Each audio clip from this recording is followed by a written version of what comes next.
Bom dia, senhores! Tudo bem com vocês? Quase que eu falei boa noite, que eu estou gravando à noite. Quase que eu falei boa noite. Então, meninos, nós vamos dar prosseguimento às nossas aulas de filosofia, né?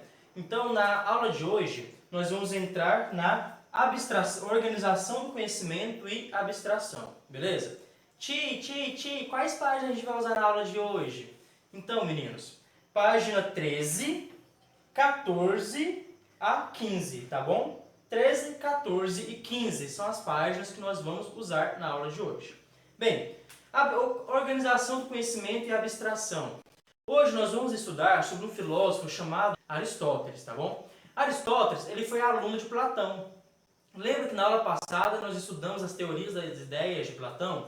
Que Platão acreditava que nós temos dois mundos. Um mundo material, onde nós estamos aqui, né, onde vocês também devem estar, e um mundo espiritual. Ele não chama de espiritual, ele chama de inteligível ou hiperurano. São esses nomes que ele usa, né? É um mundo só feito de coisas imateriais, que estão acima de nós. Não acima no sentido físico, mas que é superior a esse mundo material. Hoje nós vamos estudar a teoria do conhecimento de um aluno dele. Aristóteles foi aluno de Platão, mas discordava quase completamente de Platão. Não completamente, mas quase completamente. Então é interessante, né? Nós temos Sócrates, que foi professor de Platão, e temos Aristóteles, que foi aluno de Platão, né? Nós temos uma linha de três professores aí, né? Muito interessante. Bem, Aristóteles, ele é responsável por começar a organização do conhecimento que nós temos. Vocês vão ver aí na página 13 que ele vai começar a organizar o conhecimento em gêneros e espécies. Espécies de coisa, animal, planta, gêneros, tipos de animais, tipos de planta. Então é ele que começa com isso. Embora a biologia tenha avançado muito em relação a essa divisão dele. Mas é ele que começa essa classificação dos seres. Ele imaginava que dividir os seres era uma forma muito fácil da gente conhecer melhor esses seres. Então por isso ele gostava de dividir os seres para conhecer melhor, classificar por grupos, né? Ele também vai estudar as causas das coisas, né? Causa material, que a gente vai ver lá no terceiro ano, né? Material, de que isso é feito, quem fez isso, por que isso foi feito, com qual finalidade. Então ele vai estudar muito isso também. Bem, descendo um pouco, nós vamos ver que ele também separou os tipos de conhecimento. Os tipos de ciência. Ciências produtivas, ciências práticas e ciências teoréticas, né? Produtivas são essas braçais mesmo, que produzem alimentos, né? Práticas, ele vai colocar a ética política, que são a forma de ciência, a ética política, todas dentro da filosofia, né? De governar, de lidar com o mundo e de proceder no mundo. Tanto a ética como a política são matérias que nós vamos estudar no segundo ano, tá bom? Então ano que vem a gente vai estudar a ética política. E as teoréticas ele vai colocar a metafísica, né? A matemática, a física e outras partes da filosofia com mais teoria, beleza? Então, essa ciência, segundo ele, busca uma compreensão intelectual da realidade. Bem, vamos lá para a página 14, que agora a coisa começa a complicar. Até agora estava muito fácil. Página 14. Então, ele acreditava que o nosso conhecimento acontece através de um processo chamado abstração, ao contrário de Platão. Lembra que para Platão, conhecer é recordar? Porque você já viveu no mundo das ideias, você já contemplou a ideia de tudo, já conhece a realidade de tudo, e quando você está aqui nesse mundo material e você olha uma cadeira, essa cadeira te faz lembrar da ideia de cadeira que você teve no mundo das ideias. Então você recorda da cadeira, você não aprende algo novo, você recorda de algo que já está na sua cabeça, algo que você já conhece. Para Aristóteles, não. Nós nascemos sem conhecimento. Não é como Platão que acredita que nós já nascemos com as ideias aqui e temos apenas que recordar. Não. Para Aristóteles, nós temos que aprender de fato. Então vamos lá. Página 14, lá em cima.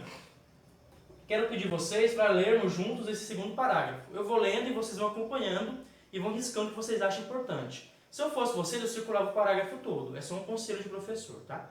Então, segundo parágrafo. Para Aristóteles, cada um dos 5 sentidos poderiam captar formas sensíveis próprias, como odores, sons e como cores, sons e odores. Por isso eram chamados sentidos próprios.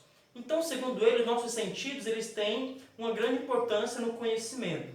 Segundo ele, cada sentido vai captar o que ele chama de formas sensíveis próprias, né?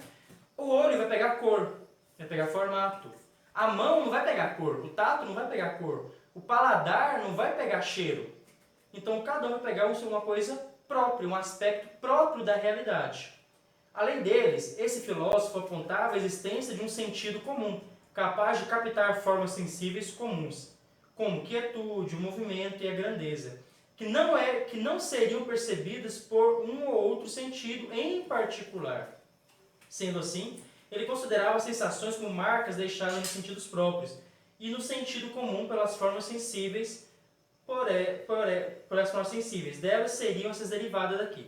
Antes da gente entrar nessas derivadas, eu vou explicar o que é o sentido comum para ele. Então, segundo ele, nós temos os 5 sentidos externos, que são a visão, o tato, o paladar, a audição, eu estou esquecendo alguma, isso é o olfato, né? A minha irmã é minha auxiliar. Então, o olfato. E esse sentido, eles mandariam todas as informações para o nosso cérebro, para o nosso intelecto, e lá dentro teria outro sentido chamado sentido comum.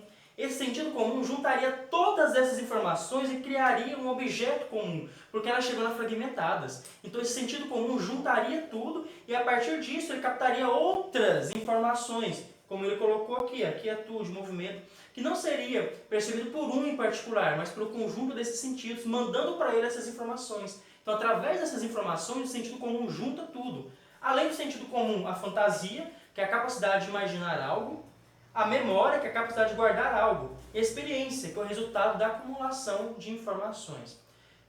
Vamos imaginar aqui. Agora a gente vai entrar no processo de abstração propriamente dito. Todos vocês, olhem essa caneta que está na frente de vocês agora. Eu olhar essa caneta, eu vou olhar esses giz. Fecha o olho e tenta imaginar essa caneta ou esse giz. Isso aí. Quando vocês imaginam, vocês não conseguem imaginar a cor dela, o formato, até mesmo a textura, mesmo sem o cérebro, o cérebro você não encosta em nada, mas até mesmo a textura você pode imaginar se é dura, se é mole, se está fria, se está quente. Por que isso acontece? Porque, segundo ele, seus sentidos pegaram essas informações e jogaram aqui para dentro. Isso que é o processo de abstração. E como que é que essa coisa está na sua cabeça, essa caneta? Ela está imaterialmente? Não, ela não está materialmente, ela está de forma imaterial. Isso para ele é abstração. Pegar essas formas sensíveis que nós captamos, sensível através dos sentidos, e transformamos em formas inteligíveis, formas que não são materiais. Segundo ele, quando nós experienciamos as coisas, observamos as coisas, nós conseguimos captar dentro de nós uma parte imaterial dessa coisa, o que ele chama de ideia ou essência, que é aquilo que faz a coisa ser o que é. Nós também podemos chamar de forma inteligível. Quando você olha um cavalo, você tem uma ideia de cavalo na sua cabeça. E essa ideia de cavalo você pode aplicar a todos os outros cavalos. Vamos então ler esse segundo parágrafo aqui, gente, esse penúltimo parágrafo. Portanto, de acordo com essa teoria, as formas inteligíveis seriam percebidas por meio da abstração, realizada pelo intelecto, a qual, por sua vez, consistia em extrair as formas inteligíveis dos próprios objetos sensíveis. Isso pode ser exemplificado da seguinte maneira. Prestem atenção neste exemplo. Após a observação de inúmeros cavalos, por exemplo, em virtude da semelhança entre eles, o intelecto apreende a forma inteligível do cavalo, por meio da abstração.